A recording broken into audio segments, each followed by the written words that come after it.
The topic of the presentation, a very unique and a very crucial subject, defending the digital realm through managed services. And to present this, I would like to call on stage, and please help me welcome him with a big round of applause, Mr. Sajiv Nair, Assistant CTO and Head Managed Services from ESDS Software Solutions Limited. Sajiv, welcome to the stage, and all over to you. Looking forward to a great session. I'll prefer to connect, so I'll be here. Good morning, everyone. So I'm sure everyone had a good tea and everyone's all charged up, right? So let's make this interactive. So I'm sure that there have been a lot of dosage. Everyone knows about security. Everyone knows about things. So let's try to make this interactive session, see what we can all learn from each other. I'm sure I'll learn a lot from you, more than what you will learn from me, right? So let's start with some questions on the table.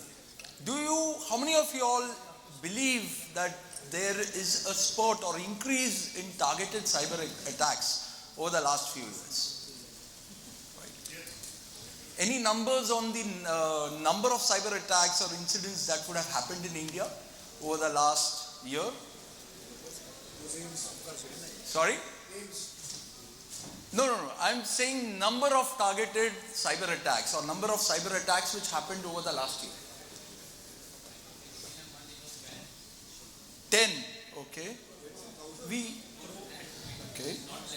had 14 to 18,000 targeted attacks or cyber attacks, reported cyber attacks over the last year, right? Okay. Why do you think we are getting attacked? Do you think that India is getting attacked more than the global average? Do you feel that it is a world phenomena and it is only that, or is it that we are above the global average? But still number 6.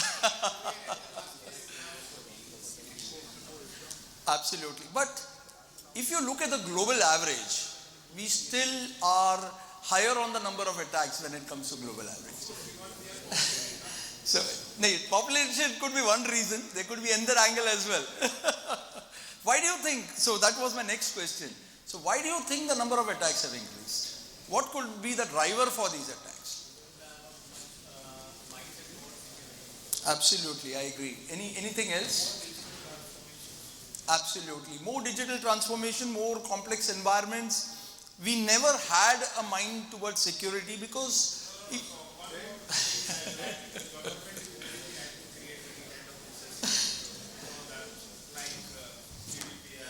absolutely. So we were never regulatory governed. I agree with you.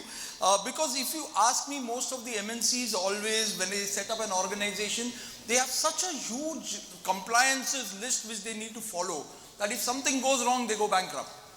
Because the penalties can be so high that when they set up something, they put everything into the cost. I need to meet GDPR requirements. I need to take care of SOC. I need to take care of, when I say SOCs. In case of, depending on which organization or which sub-vertical you belong to, I need to take care of HIPAA, blah, blah, blah. And in case you are not able to prove beyond doubt that you have taken those precautions, the penalties can be so high that it can wreck the organization completely, right? So we never had that mindset of building security within our organization. I'm not saying that we don't have firewalls or we don't have basic security, but we never had that mindset. So that's one of the reasons. Secondly, we suddenly became very digitized over the last few years, right? If you look at the number of digital transformation we have taken, we have actually overtaken a lot of countries when it comes to the number of digital transactions.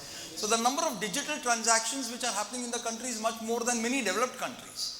So obviously now, like they say, the man on the road can be hacked, right? So just putting some statistics on the table for all of us.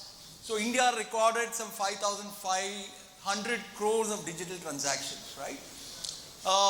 And as you can see, it is supposed to reach 1 trillion in the next 10 years, right? So which itself shows that we are becoming a digital economy. We are becoming a digital economy, obviously, which also means that we have 692 million internet users. And this is just 48% of the total population, right? So we are saying that as we are becoming more digitized, we are giving more arms and ammunition to people around, right? So the man on the road can be hacked. He's carrying a mobile. You have complex applications running on his mobile, he can get hacked, right? So what does that mean? That means that you need to have more security around it. And that also shows around why we had estimated number of 14 to 18 lakh attacks which happened in the country just in 2022. Almost, if you look at the bank numbers, around 248 successful breaches were reported by banks. And this was a number tabled in the parliament, right? So this gives an idea about where we are when it comes to security, where we are. So what is going wrong? So we are saying, yes, everybody knows we are getting digitized. Everybody knows we are getting attacked more than the global average. Everybody knows that, yes, we need to do something. What is the challenge? What do you think is the challenge? Why are we not able to protect ourselves or, be much better compared to a lot of other countries in the world? People issue, skill issue, anything else? Sorry?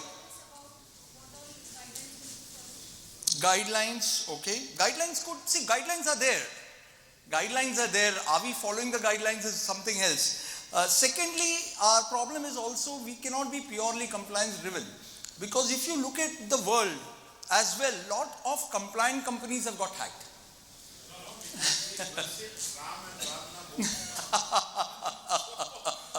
I knew that you would come out with something like that, right? Of course, see, so look at it from a different perspective. So if we have to look at it from a different perspective, the reason why we are not able to, because see, first of all, we never were compliance driven. And when compliance has come in, we are strictly compliance driven, right? The basics go missing. And security doesn't have one panacea. It is not that, okay, I just put one firewall, I just put one plug and it starts working. You need to go the complete 9 yards, right? You need to go the complete end-to-end ecosystem of security has to be put in. And that is something which I see is a big challenge, right? So typically what happens is you need the right ecosystem, you need the right tools, you need to invest a lot of money in putting those tools in place. You need people.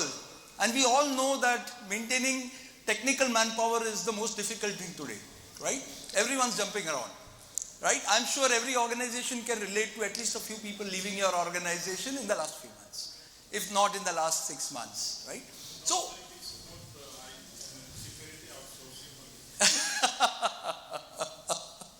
so typically where we are coming from is the challenge is in, first of all, when it comes to security is not a core business when it comes to most companies. Even IT is not a core business when it comes to many companies, right?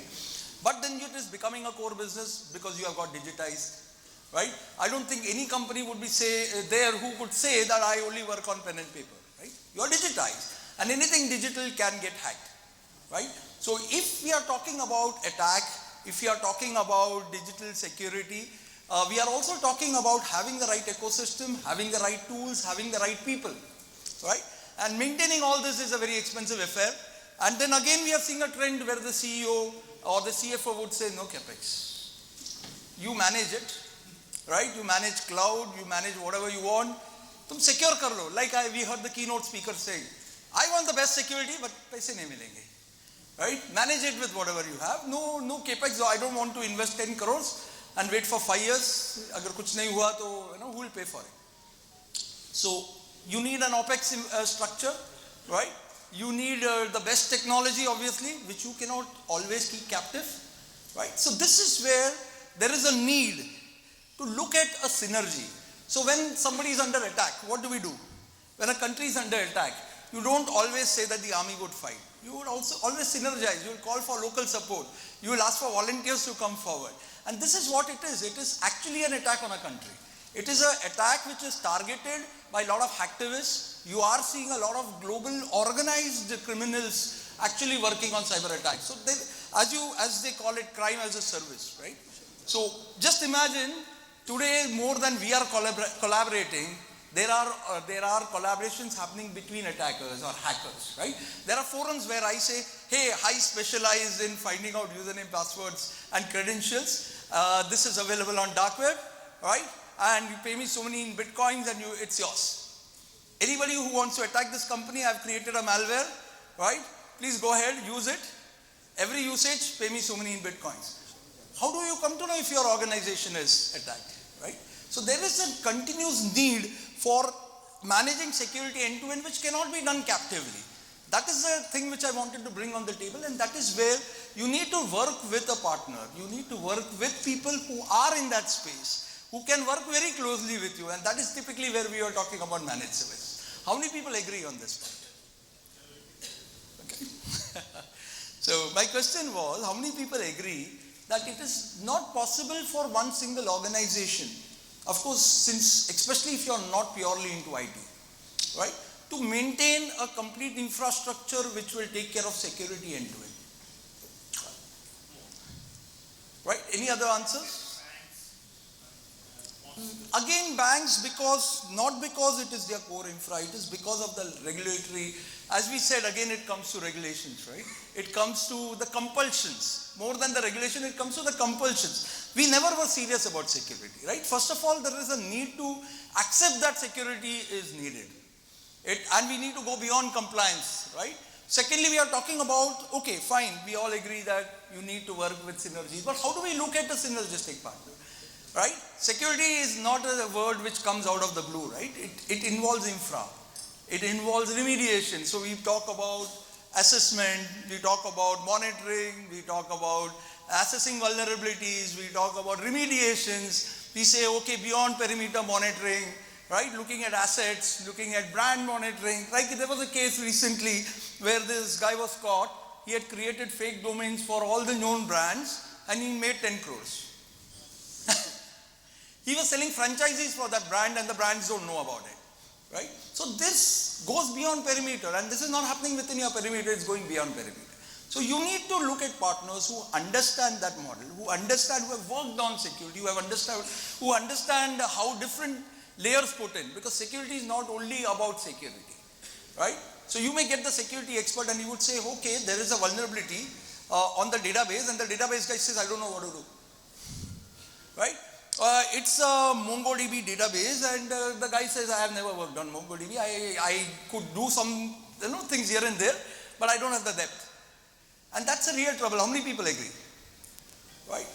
So this is also a case in point where we don't look at security only from a security parlance. We look at security from an infra management perspective. And this is where you need to look at partners who understand infrastructure completely end to end, right? Who have managed customers. So this is where we wanted to just bring in our credentials here. This is us. We are ESDS. We have been in the digital realm from the last 20 years, right? We are a ATM panel cloud provider. We manage more than 1,000 customers, right? We have more than 1,300 employees, 70% of them technical, right? And we have complete operations which can work end to end, right? So some statistics here about us.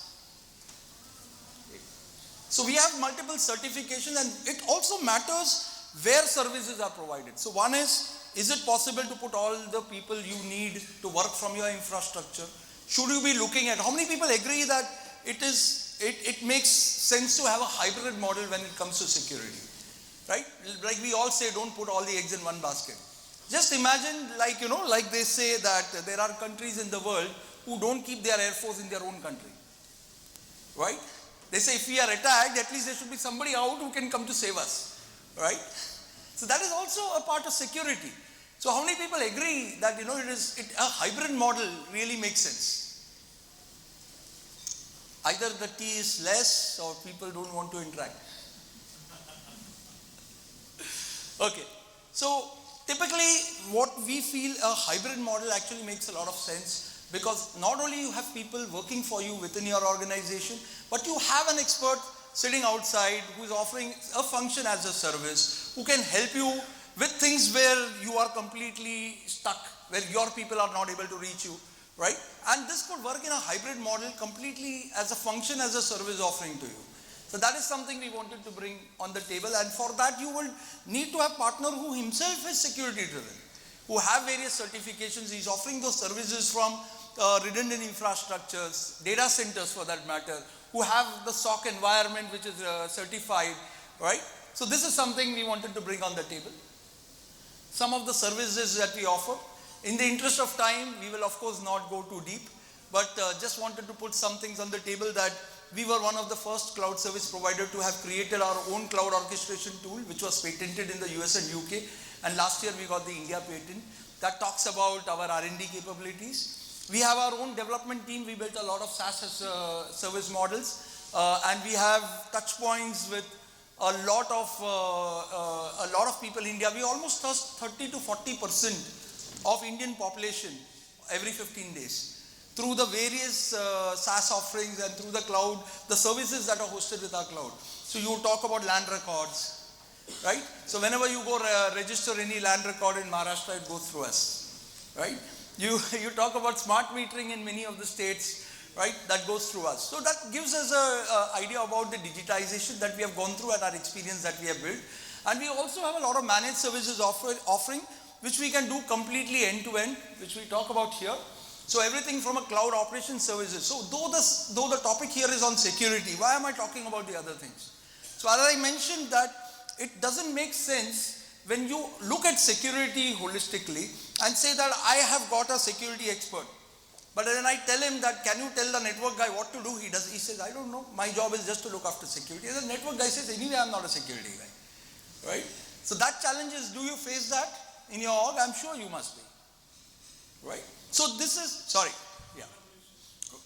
collaboration is one part, but having the right skill set, because not everybody is equipped from a security point of view. So having an organization which understands end to end when it comes to security, like when you say you have an organization which is working for you and which also understands, okay, how to manage customers' data, what is encryption, how it can be encrypted. Oh, there is a Log4j attack. What do we do from a network perspective, right? Oh, you already have got attacked. How do I stop it from a network at a database level, at different levels? So you need teams which are collaborating, which knows what to be done, right? So that's something I wanted to bring on, and that is why we have different services. Everything from the DevOps services that we can offer to pure managed security services end to end, completely from dark web, SOC, brand protection services and other services that we can offer. Right. So just something when we talk about insight services, that is our assessment service, which obviously we always start with an assessment of an infrastructure. You would all have done your risk profiling. You look at the gaps, so that's something which we can do. We can help you remediate against that, right? We can bring in recommendations, we can help you remediate against that. We can help you do a complete end-to-end SOC monitoring, right? Going beyond to, from our infrastructure, we can do a VAPT, both for application, we can do code reviews for you, right? And we have a team of experts which can also do remediation and also offer you function as a service which can help you for remediation. Obviously, we also offer dark web and brand protection services. Some statistics on what we do. So this is the number of events that we look at on a daily basis today through our SOC. We have 1,000 plus customers where we offer managed services, and obviously all the other flavors, 1,000 plus firewalls that we look at.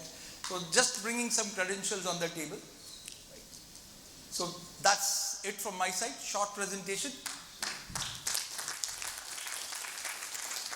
Any questions?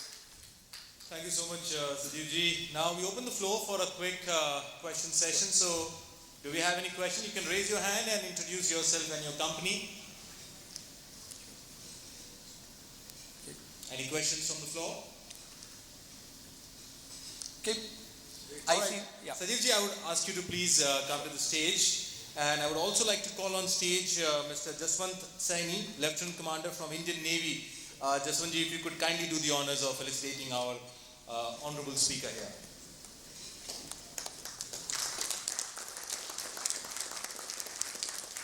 Ladies and gentlemen, that was Mr. Sajiv Nair, Assistant CTO and Head Managed Services from ESDS Software Solutions Private Limited, talking on defending the digital realm through managed services.